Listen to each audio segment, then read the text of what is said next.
Hi all ಎಲ್ಲರೂ ಹೇಗಿದ್ದೀರಾ? ಚೆನ್ನಾಗಿದ್ದೀರಾ? ಇವತ್ತು ನಾನು ನಿಮಗೆ ಎಕ್ಸಾಕ್ಟ್ ಟೆಂಪಲ್ ಸ್ಟೈಲ್ ಚಿತ್ರಾನ್ನ ಹೇಗೆ ಮಾಡೋದು ಅಂತ ಹೇಳ್ಕೊಡ್ತಿದ್ದೀನಿ. ಪ್ರಸಾದಗಳಲ್ಲಿ ಕೊಡುವಂಥ ಚಿತ್ರಾನ್ನ ಇದು.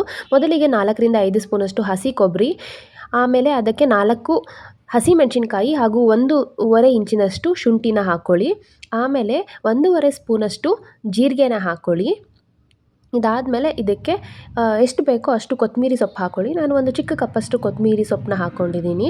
ಇಷ್ಟನ್ನು ಈಗ ನಾವು ಸ್ವಲ್ಪ ತರ್ತರಿಯಾಗಿ ಮಿಕ್ಸಿಯಲ್ಲಿ ರುಬ್ಕೊಳ್ಳೋಣ.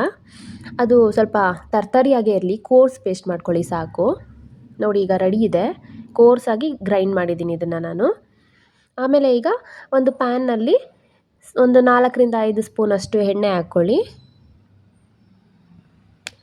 ನಾನಿಲ್ಲಿ ಒಂದು 5 ಜನಕ್ಕೆ ಆಗುವಷ್ಟು ಅಷ್ಟೇ ಮಾಡ್ಕೊತಾ ಇದ್ದೀನಿ. ಸೊ ಎಣ್ಣೆ ಕಾದ ನಂತರ ಒಂದು ಅರ್ಧ ಸ್ಪೂನಷ್ಟು ಸಾಸಿವೆ ಹಾಕ್ಕೊಳ್ಳಿ. ಆ ಸಾಸಿವೆ ಸ್ವಲ್ಪ ಚಿಟಾಪಟ ಅನ್ನೋವರೆಗೂ ಆಯಿಲಲ್ಲಿ ಫ್ರೈ ಆಗಲಿ ಸ್ವಲ್ಪ. ಇದಾದಮೇಲೆ ಇದಕ್ಕೆ ಕಡಲೆಬೇಳೆ 1 ಸ್ಪೂನ್ ಹಾಕ್ಕೊಂಡಿದ್ದೀನಿ, 1.5 ಸ್ಪೂನಷ್ಟು ಹಾಕ್ಕೊಂಡಿದ್ದೀನಿ. ಆಮೇಲೆ ಉದ್ದಿನಬೇಳೆ ಹಾಕ್ಕೊಳ್ಳಿ. ಉದ್ದಿನಬೇಳೆ 1.5 ಸ್ಪೂನ್ ಸಾಕು. ಇದೆಲ್ಲ ಸ್ವಲ್ಪ ಗೋಲ್ಡನ್ ಬ್ರೌನ್ ಆಗಲಿ, ಲೈಟಾಗಿ ಗೋಲ್ಡನ್ ಬ್ರೌನ್ ಆಗಲಿ. ಇದಾದಮೇಲೆ ಇದಕ್ಕೆ ಒಂದು 4ರಿಂದ 5 ದೊಡ್ಡ ಸ್ಪೂನಷ್ಟು ಕಡಲೆ ಬೀಜ ಹಾಕ್ಕೊತಿದ್ದೀನಿ. ಇದೆಲ್ಲ 3 ಇಂಗ್ರೀಡಿಯೆಂಟ್ಸು ಲೈಟಾಗಿ ಗೋಲ್ಡನ್ ಬ್ರೌನ್ ಆಗಲಿ. ಗೋಲ್ಡನ್ ಬ್ರೌನ್ ಆಗಿದೆ. ಇದಾದಮೇಲೆ ಇದಕ್ಕೆ ಒಂದು ಸ್ವಲ್ಪ ಕರಿಬೇವಿನ ಸೊಪ್ಪು ಹಾಕ್ಕೊತಾ ಇದ್ದೀನಿ. ಮುಂಚೆನೇ ಹಾಕ್ಕೊಂಡ್ರೆ ಜಾಸ್ತಿ ಫ್ರೈ ಆಗಿಬಿಡುತ್ತೆ. ಸೊ ಹೀಗೆ ಹಾಕ್ಕೊಂಡು ಈ ಮೊಮೆಂಟಲ್ಲಿ ಹಾಕ್ಕೊಂಡ್ರೆ ಎಷ್ಟು ಬೇಕೋ ಅಷ್ಟು ಮಾತ್ರ ಇದು ಕರೆಕ್ಟಾಗಿರುತ್ತೆ, ಕರೆಕ್ಟ್ ಪ್ರಪೋರ್ಷನಲ್ಲಿರುತ್ತೆ. ಈಗ ಇದಕ್ಕೆ ಆಗಲೇ ಮಿಕ್ಸಿಯಲ್ಲಿ ಪೇಸ್ಟ್ ಮಾಡ್ಕೊಂಡಿದ್ವಲ್ಲ ಕೋರ್ಸಾಗಿ, ಅದನ್ನೆಲ್ಲ ಹಾಕ್ತಾಯಿದ್ದೀನಿ. ಹಸಿ ಕೊಬ್ಬರಿ, ಹಸಿ ಶುಂಠಿ, ಮೆಣಸಿನ್ಕಾಯಿ, ಕೊತ್ತಂಬರಿ ಸೊಪ್ಪು, ಜೀರಿಗೆ, ಆ ಪೇಸ್ಟ್ನ ಹಾಕಿ ಅದರದ್ದು ಹಸಿ ವಾಸನೆ ಸ್ವಲ್ಪ ಹೋಗೋವರೆಗೂ ಹುರ್ಕೊಳ್ಳಿ. ಕೊಬ್ಬರಿದು ಹಸಿ ವಾಸನೆ ಆಮೇಲೆ ಶುಂಠಿದು ಹಸಿ ವಾಸನೆ ಎಲ್ಲ ಸ್ವಲ್ಪ ಹೋಗಬೇಕು. ಇದಾದಮೇಲೆ ಒಂದು ಒಳ್ಳೆ ಘಮ ಬರುತ್ತೆ. ಆ ಜೀರಿಗೆ ಫ್ಲೇವರು ಎಲ್ಲ ಸ್ಮೆಲ್ಲೇ ಗೊತ್ತಾಗುತ್ತೆ. ಈಗ ಇದು ಸ್ವಲ್ಪ ಆಗಿದೆ. ಇದಕ್ಕೆ ಈಗ ಪುಡಿ ಉಪ್ಪು ಹಾಕ್ಕೊತಾ ಇದ್ದೀನಿ.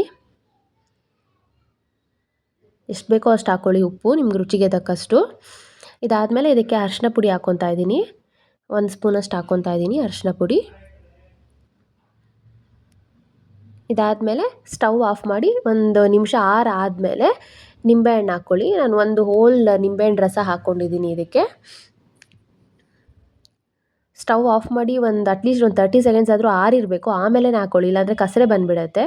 ಸೊ ಈಗ ಪರ್ಫೆಕ್ಟ್ ಟೆಂಪಲ್ ಸ್ಟೈಲ್ ಚಿತ್ರಾನ್ನದ ಗೊಜ್ಜು ರೆಡಿಯಾಗಿದೆ. ಟೆಂಪಲಲ್ಲೆಲ್ಲ ಪ್ರಸಾದ ಕೊಡ್ತಾರಲ್ಲ, ಇದೇ ಟೇಸ್ಟ್ ಇರುತ್ತೆ. ಇದೇ ಪ್ರೊಸೀಜರ್ ಫಾಲೋ ಮಾಡಿ. ಇದಕ್ಕೆ ವೈಟ್ ರೈಸ್ ಹಾಕ್ಕೊಂಡು ಮಿಕ್ಸ್ ಮಾಡ್ಕೊಳ್ಳಿ. ನಾನಿಲ್ಲಿ ರಾಜಮಂಡ್ರಿ ಅಕ್ಕಿ ಅನ್ನ ಹಾಕ್ಕೊಂಡಿದ್ದೀನಿ. ರಾಜಮಂಡ್ರಿ ಅಕ್ಕಿಯಲ್ಲಿ ಮಾಡಿರೋ ಅನ್ನ. ಸೊ ಎಲ್ಲ ಮಿಕ್ಸ್ ಆಯಿತು. ಮಿಕ್ಸ್ ಆದಮೇಲೆ ಲಾಸ್ಟಲ್ಲಿ ಕೊತ್ತಂಬರಿ ಸೊಪ್ಪು ಹಾಕ್ಕೊಳ್ಳಿ ಗಾರ್ನಿಷಿಂಗ್ಗೆ. ಈಗ ರೆಡಿ ಇದೆ temple style chitranna. No onion, no garlic, pure sattvic food. Thank you.